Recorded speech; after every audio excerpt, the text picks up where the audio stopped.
Hi, my name is Peter Velička. I'm Grandmaster from Czech Republic and I make this video recording for Remote Chess Academy.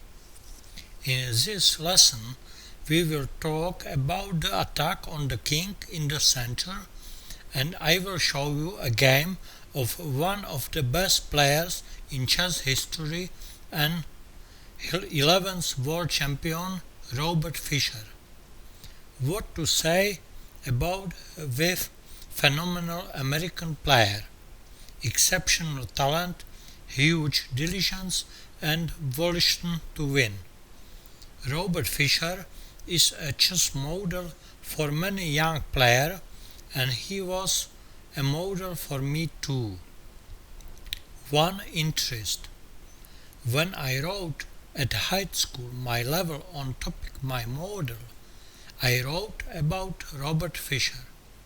It was still during communism, and then I had to explain why I chose an American and not the Russian world champion. Let's go to the game. Robert Fischer played this game at age 13 years with black pieces against Donald Byrne.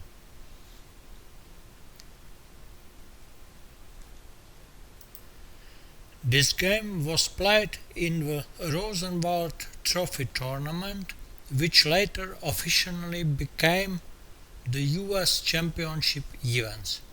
This tournament was also the first true test of the skill for the very young future world champion. In this tournament, Fischer didn't do a very good result, but drew attention to himself brilliantly executed attack in the game, which I will show you now. Let's go to the game. Knight f3, knight f6, c4, g6, knight c3, bishop g7, d4, castle, bishop e4, and Bobby Fischer moved d5 to Grimford, Indian. Queen b3. Today is normally played rather e3 or rook c1, but this is now not important. Let's go back. Queen b3, dc4, queen c4, c6, e4, knight bd7, rook d1, knight b6, queen c5, bishop g4, and bishop g5. Both players could play during the opening in several places better, but the whiff move is the first serious mistake. Instead of completing the development, bishop e2 followed castle, white moves second time with one piece. Now the young Bobby Fischer punishes his rival for the violation one of the fundamental principles play in the opening. How did Bobby Fischer continue? Fischer played knight a4, very nice move. Donald Byrne played queen a3 because after knight takes a4 comes knight takes e4, and now if queen takes e7, then queen a5, b4, queen takes a4, queen takes e4, rook fe8, bishop e7, bishop takes f3, g takes f3, and bishop f8, and black takes back the piece. Instead of queen takes on e7, can white play queen c1, but after queen a5, knight c3, bishop takes f3, g3, knight takes on g5, and black has a winning position because white has too many weaknesses. Let's go back to the game. Queen a3, knight c3, bc3, knight e4. Black is not afraid of complications, while the white king is still in the center. Bishop e7, queen b6, bishop c4. When white takes bishop f8, comes bishop f8, queen b3, knight c3, queen b6, a b6, rook a1, bishop b4, and even the material is reduced. The white position is very bad. After bishop c4, Fischer played knight c3, bishop c5, and after queen takes c3, we'll decide rook f8. If queen e3, then bishop takes f3, g3, queen c7, and black will win back the piece and has a winning position. Instead of queen e3, could white play bishop f7, but after king f7, knight g5 check, king e7, castle, bishop d1, rook d1, queen b5, black has a rook more.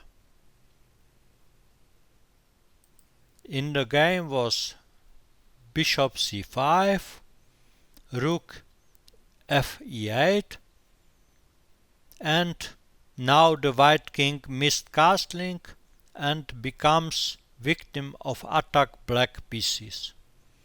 White played king f1, and how did play now Bobby Fischer?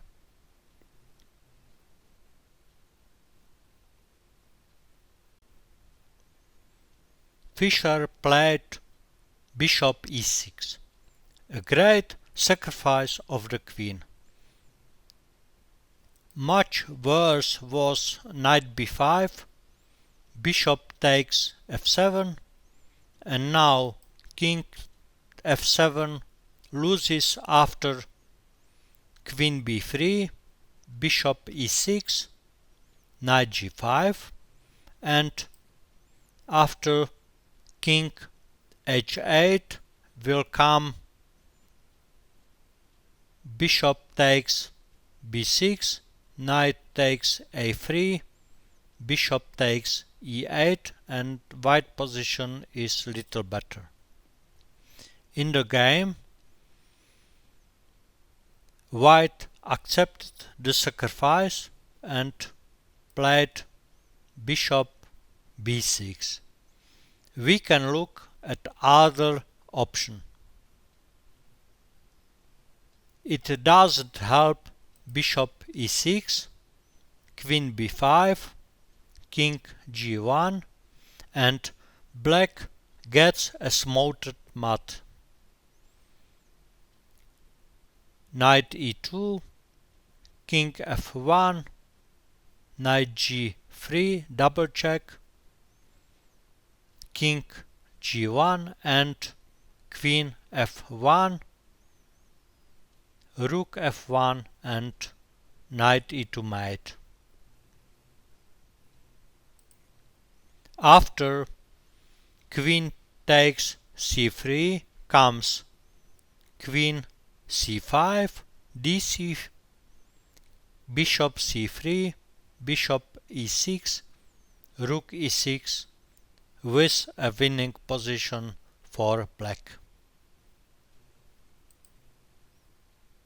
And after bishop d3, knight b5 is black position much better.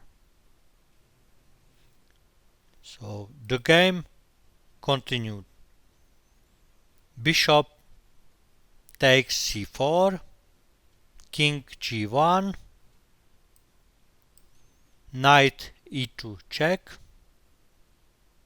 king f1, knight takes d4. This tactical scenario where a king is repeatedly revealed to checks is sometimes called a windmill. King g1, knight e2, king f1, knight c3, king g1, a b6, queen b4, rook a4, queen b6, and knight d1. Black has for the queen a rook and two minor pieces and will win still any pawns. The rest of the game is a matter of technique. h3, rook a2, king h2, knight takes f2, rook e1,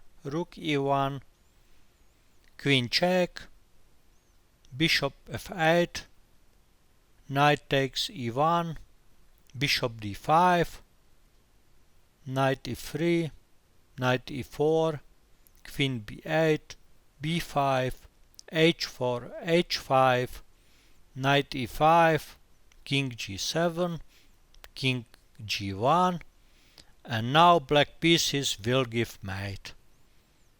Bishop c5, king f1, knight g3, king e1, bishop b4, king d1, bishop b3, king c1, knight e2, king b1, knight c3, king c1, and rook c2 mate. Perfect coordination, black pieces. What to say in conclusion? Did you like this game? What important happened in the game? Why the attack to the king was successful? White did a serious mistake in the opening. He moved 2 times with 1 piece. Then Bobby Fischer went into advantageous complications, found a nice combination and missed White's castle. He joined in the attack all his pieces, coordinate their work. He used 3 columns and diagonals to the attack against White king. Although he escaped mate, White didn't prevent decisive material damage. Young Bobby Fischer then mastered a technical part of the game and won the game.